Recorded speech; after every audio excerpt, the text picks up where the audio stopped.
Orang kaya ni lain perbualan dia, lain. Tak sama dengan kita tu. Dia lain alam dia. Saya pernah pergi ke satu rumah ni, rumah orang kaya ni, saya berbual dengan dia. Saya memang diminta ceramah kat rumah tu. Saya tanya, Datuk, besar betul rumah Datuk, cantik betul. Agaknya mahal ni tu. Masa saya beli tu murah lagi tuan. Ya, masa saya beli dulu baru 4 juta. Aku salah tanya ke dia salah jawab kan? Baru 4 juta tau jawab dia. Nampaklah. Tapi pada dia tu bukan belagak, tapi memang tu bahasa dia. Tak payah tuan-tuan. Bilalah aku nak pakai Mercedes macam orang tu, bilalah aku nak pakai BMW macam orang tu. Tak payah. Kita naik Azia, naik Viva, masuk servis 2-300, settle keluar balik. Orang tu naik Mercedes, masuk je pusat servis baru melambai tau, selamat datang, 2,000 tu. Tu baru selamat datang, belum tukar barang lagi kan. Dan barang siapa yang berada di dalam majlis ilmu ini, malaikat akan mengembangkan sayapnya sebagai tanda relanya atas usaha orang nak datang majlis ilmu. Alhamdulillah di sini bila dah macam ni punya ramai kan, terasa sempit masjid ni kan. Nak tahu terasa koci kan. Malam ni lah sempit rasa masjid ni. Tapi nak tahu lapang tunggu subuh esok. Tu kan. Kan, jadi tuan-tuan, ini satu cabaran ni. Bayangkanlah puak-puak Yahudi tu, dia letakkan target KPI dia. Dia tak takut dengan orang Islam ni lah. Selagi mana jemaah subuh dia tak sampai 3 saf, dia tak takut. Bayangkan Yahudi apa kena mengono dengan kita, dia boleh letakkan KPI tu dekat kita pula. Tapi kita marah-marah bukan main kan. Tetapi kita bab subuh tu pun banyak out of service. Pergi gym hari-hari boleh, konsisten pergi gym. Angkit borek berpuluh kilo, selimut tak berapa gram tu tak boleh alih. Nak kan? Tu cerita dia. Tapi tak, bukan orang sini, tempat lain. Sini okey. Ni tempat lain saya cakap ni. Mana tu lah dia. Datanglah ke majlis ilmu. Malahan Nabi sebut barang siapa yang datang ke majlis ilmu belajar satu bab daripada cabang ilmu itu, dia lebih baik daripada dunia dan seisinya.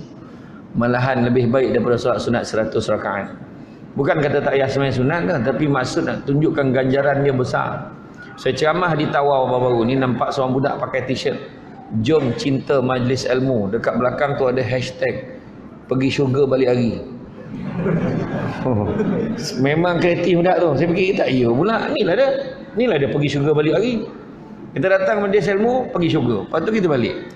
Dan jangan lupa Hanzalah pernah tanya satu soalan pada Sayyidina Abu Bakar. Wahai Abu Bakar, kau tanyalah pada Rasulullah macam mana nak mengelakkan kami menjadi seorang yang munafik. Kenapa kau tanya macam tu? Setiap kali kami bersama Rasulullah, bila Rasulullah cerita pasal syurga, kami terbayang syurga.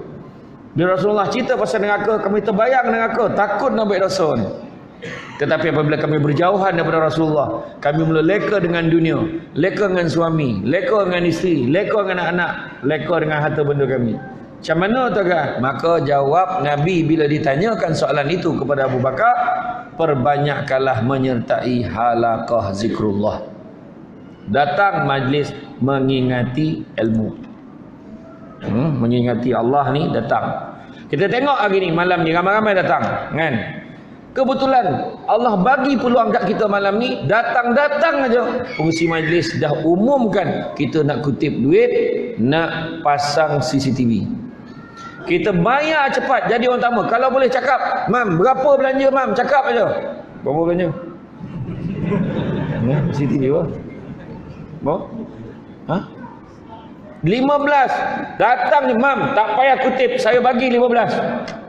Selagi mana CCTV itu berfungsi dalam masjid, mengalir pahala untuk kita. Macam tu fikir Ini tak ada dah. Nampak tabung lolap, nampak tabung comel. Alah, tabung ni time ni lah kau datang kan. Kan? Kita kena banyakkan bersedekah. Satu lagi, masyarakat kita ni bak wakaf ni kurang sangat. Bak wakaf sangat kurang. Kan? Wakaf. Dengar je orang nak bina masjid, cepat-cepat sumbang. Ini hamba Allah ada yang sumbang kan, sumbang, dapat bina masjid ni. Ya Allah, bertuah betul. Kapet ni ada yang sumbang, bertuah betul. Selagi mana orang guna, selagi mana orang pakai, pahala mengalir. Jangan kita jadi kedakut dengan harta dunia. Ingat tak? Dan Iskandar Zulkarnain, dia pesan pada tentera dia, kalau aku mati besok kau usung jenazah aku dan buat 3 perkara. Macam mana? Pertama, pastikan tabib-tabib, doktor-doktor yang handal-handal usung jenazah aku. Yang kedua, pastikan waktu usung jenazah aku tu tangan aku tu terkulai keluar. Yang kemudian pastikan waktu usung jenazah aku, harta benda aku tu kau taburkan sepanjang perjalanan nak pergi ke kubur. Kenapa pula? Yang pertama, nak tunjukkan ke orang, bila tabib yang handal-handal usung jenazah aku pergi kubur, nak beritahu hebat mana pun doktor itu, hebat mana pun tabib itu, tak boleh nak menghalang kematian daripada berlaku. Yang kedua, tabur harta benda. Kau akan tengok orang berobot-robot ambil harta tu tanpa kau mampu berbuat apa-apa. Sebab tu harta dunia semuanya. Dan yang ketiganya, biar tangan kau terkulai, nak tunjukkan apa? Macam mana kau lahir dulu tangan kosong, kau mati pun tangan kosong. Tangan terkulai layu di tasik madu. Fauziah Latif. Ya. Kenapa tangan terkulai? Tak boleh buat apa? Kenapa? Sebab bahasa budak sekarang, masa dah time. Masa dah sampai. Tak usah nak lagak-lagak lah hidup kita sampai masuk mempuih, padam. Hebat mana pun manusia sampai masuk, sampai hukum habis. Betul. Jadi itu sebab malam ni alhamdulillah, syukurlah kita datang beramai-ramai. Malam ni tajuk kita, aku, masjid dan keluarga Sakinah. Macam tu lebih kurang ya ke tidak? Saya pun dah terlupa dah. Lebih kurang macam tu lah. Banyak bona ceramah tuan-tuan. Dah lama tak, dia bila dah lama tak balik rumah, mula meragam kepala tu. Kan? Dan alhamdulillah lah, dah berapa lama kan, 2-3 hari ni memang main dekat apa kata ceramah di Kuantan ya. Alhamdulillah. Saya pun dah lama. Muazzam ni first time. Kalau tidak berhenti makan ni sini, berhenti makan semayang. Yang ni baik ceramah dengan tuan-tuan. Jadi alang-alang dah ceramah, kenalah lama sikit kan. Kenalah lama sikit. Tolonglah tutup pintu belakang, tanya bagi balik bang.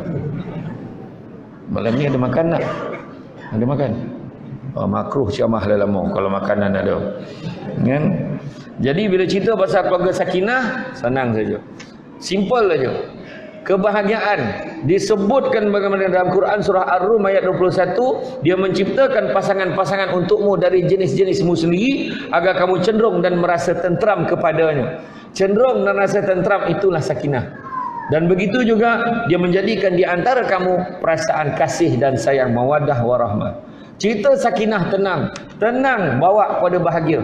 Bahagia ni nak beritahu tuan-tuan dan perempuan sekalian, bahagia ni bukan letak kepada mata, letak ke hati. Itu sebab Nabi sebut dalam tubuh badan manusia ada seketul daging. Kalau baik seketul daging itu, maka baiklah seluruh tubuh itu. Kalau tak baik seketul daging itu, maka tidak baiklah seluruh tubuh itu. Ketahuilah sesungguhnya seketul daging itu adalah hati. Bahagia letak kat hati. Itu sebab mak ayah kita dulu hidup susah tak komplain, sebab hatinya senang. Rumah pakai lampu pam, pam. Walaupun tak berapa orang, happy. TV tak ada, hati senang. Hari tengok TV pun hati tak senang. Apa tak cuba tengok berita tu. Nah berita tu dia bercakap.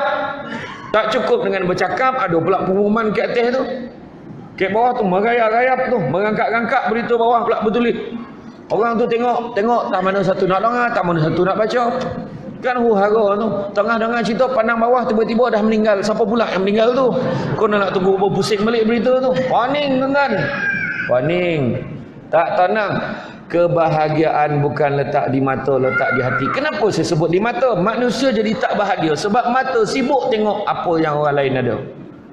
Tengok orang lain kereta besar, dia pun nak kereta besar. Tengok orang tu pergi Mekah banyak kali, kita pun nak pergi banyak kali. Contohlah, kan? Kalau memang ada rezeki, ada kemampuan, tu lainlah. Kan? Tengok orang tu pakai kereta besar, tengok orang tu rumah besar, dia pun nak rumah besar. Tetapi dia tak tahu akan masalah di sebalik yang mereka perolehi. Sebab kita, pengetahuan kita dengan mata kita ni terbatas setakat yang kita nampak. Apa yang orang rasa, kita tak tahu. Tu sebab ada orang rumah besar tapi tak bahagia, duit banyak tapi tak bahagia. Kita dalam poket tinggal RM10, hati senang duduk dengan kawan-kawan. Minum sampai pukul 3 pagi, lepas tu balik tidur, besok pergi subuh, senang hati, tak ada hal. Tapi orang lain duit banyak, belanja pun tak sampai belanja. Dia punya berbual pun pelik daripada orang. Pelik. Tu sebab jangan minta kaya perangai tak semanggah, ambil apa? Tahu semangah. Tak senonoh lah. Tak apa benda perangai. Orang duit banyak ni. YouTube macam-macam dia upload dah. Macam perangai ragam tunjuk ke orang. Balas sebaik gaya tapi orang tau. Orang. Ya. Biarlah kita susah. Tak payah sakit-sakit kepala. Betul? Kan? Orang ni duit banyak, apa banyak. Saya pernah pergi ada satu rumah. Orang kaya ni lain perbualan dia, lain. Tak sama dengan kita tu. Dia lain alam dia. Saya pernah pergi ke satu rumah ni, rumah orang kaya ni, saya berbual dengan dia. Saya memang diminta ceramah kat rumah tu. Saya tanya, Datuk, besar betul rumah Datuk, cantik betul. Agaknya mahal ni tu. Masa saya beli tu murah lagi tuan. Ya, masa saya beli dulu baru 4 juta. Aku salah tanya ke dia salah jawab kan? Baru 4 juta tau jawab dia. Nampaklah. Tapi pada dia tu bukan belagak, tapi memang tu bahasa dia. Tak payah tuan-tuan. Bilalah aku nak pakai Mercedes macam orang tu. Bilalah aku nak pakai BMW macam orang tu. Tak payah. Kita naik Azia, naik Viva, masuk servis 2-300, settle keluar balik. Orang tu naik Mercedes, masuk je pusat servis, baru melambai tau. Selamat datang. 2,000 tu. Tu baru selamat datang, belum tukar barang lagi kan. Tak apa nak pening-pening kepala. Kan? Rotek kan wadongung. Rotek dengan insurans wadongung 5-6 ribu insurans dia. Kita yang 300-400 pun monong. Ini nak minta 5-6 ribu. Tak payah. Saya teringat arwah wan saya, arwah nenek saya. Dia kata satu peribahasa yang tak ada dalam buku peribahasa Melayu. Kancil kalau nak berak macam gajah mati dia. Faham tak maksud dia? Ikut kemampuan kita sudahlah. Kan? Jadi tak bahagia sebab nak jadi macam orang. Jadi kata kunci dia apa? Hati jadi tak bahagia sebab kegagalan kita untuk bersyukur. Allah dah beritahu dalam surah Ibrahim ayat 7. Dan la in syakartum la azidannakum wa la in kafartum inna azabi lasyadid. Semua tahu. Bangkit masjid pun kadang ada tu. Barang siapa yang bersyukur, Allah kata apa? Allah akan lipat gandakan. Syukur Allah gandakan lagi. Tapi kalau kita kufur, kita tidak bersyukur, Allah janjikan azab yang amat pedih untuk kita.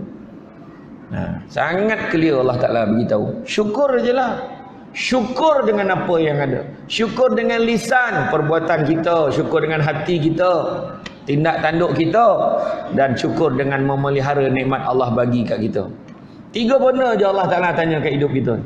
Pertama, Allah Ta'ala akan tanya tentang nikmat. Nikmat apa? Allah Ta'ala tanya nikmat umur. Nikmat umur. Wahai si fulan, kau hidup dulu umur kau berapa tahun, macam mana kau habiskan umur kau? Aku dulu hidup ya Allah 70 tahun. Macam mana kau habiskan? Aku banyak enjoy ya Allah. Bila kau pergi masjid, umur dalam 60 pun sampai. Aku umur 40 pun sampai. Itu pun duduk kat dinding. Contoh. Ni bukan cakap sesiapa ni, contoh. Jangan beralih pula, ni contoh. Kan? Ya, kadang-kadang benda tu dia tanya. Kemudian kedua, nikmat muda. Masa muda dulu kau habiskan untuk apa? Banyak pergi funfair, banyak pergi relax, banyak pergi tengok ayang, banyak pergi buat benda-benda berhibur masa muda. Pun kena jawab. Ketiga, Allah Ta'ala akan tanya dari segi nikmat harta. Kemana kau belanjakan harta kau tu? Kan Nabi pun pesan, carilah rezeki yang halal. Sesungguhnya yang halal itu cukup buat kamu sumber rezeki. Allah tanya, kemana kita belanja pun Allah Ta'ala tanya. Banyak tak kau sedekah? Banyak. Berapa? RM50.